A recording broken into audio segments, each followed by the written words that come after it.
बिस्मिल्लाहिर्रहमानिर्रहीम। अस्सलाम वालेकुम नाज़रीन, मैं थोड़ा मेज़बान असगर गुजर तुसीं वेख रहे गुजर टीवी हर वाला हर रोज़ बेहतरीन ते अलग क्वालिटी जनूर लैके दोस्तों की मिश रही अज माशाल्लाह बहुत ही खूबसूरत दोस्तों की मिश लैके गुआल वास्ते बहुत ही सस्ती चंगी मझ है। इंशाल्लाह मन थान बड़ी पावर वाला सूंद को 5-7 दिन लवेगी। थान मैं कला कला तो साफ मालका की जबानी तीसरा सूआ, लेकिन शायद मई चौथा सूआ हो। कला कला साफ थाना मैं सूण मई को हल्दी कुड़े छुड़े मैंने नहीं नवाए तो चिड्डा मई बहुत वड्डा कर दी। मिल्क रिकॉर्ड बहुत चंगा वा।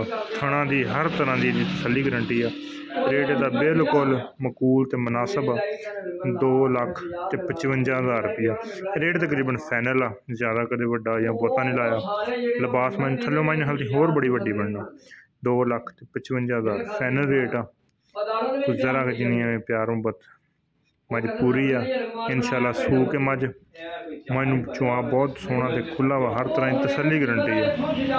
बिल्कुल साफ सुथरी तो सोहनी शाह काली गुआल वाली मझ दोस्तों वास्ते। इंशाल्लाह दुध चंगा मालक तो 20 लीटर दी, लेकिन माई 15-16 किलो आराम ना करी जाएगी। इंशाल्लाह बिल्कुल साफ सुथरी सोहनी मझ सू के मझ बिल्कुल छंडी छुंडी जाएगी।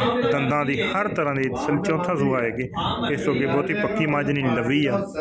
दुध इंशाल्लाह 16-17 आराम ना करेगी। फुल पावर वाली जवान वड्डी मझ, छोटी मझ नहीं। थान चड्डा हर तरह की तसली गारंटी है। उम्मीद करने का देखना दोस्तों अगर रख के पीछे तक। उम्मीद करने का वीडियो आएगी दोस्तों ने बहुत पसंद। अगर वीडियो पसंद आती 11 दोस्तों ने शेयर तो जिन्हें दोस्तों चैनल ने सबसक्राइब किया चैनल सबसक्राइब करना। अगर वीडियो पसंद आती लाइक वाला बटन दबाना नहीं भूलना। एक अगली तो नवी बेहतरीन फिर हाजिर होंगे। अल्लाह हाफिज़।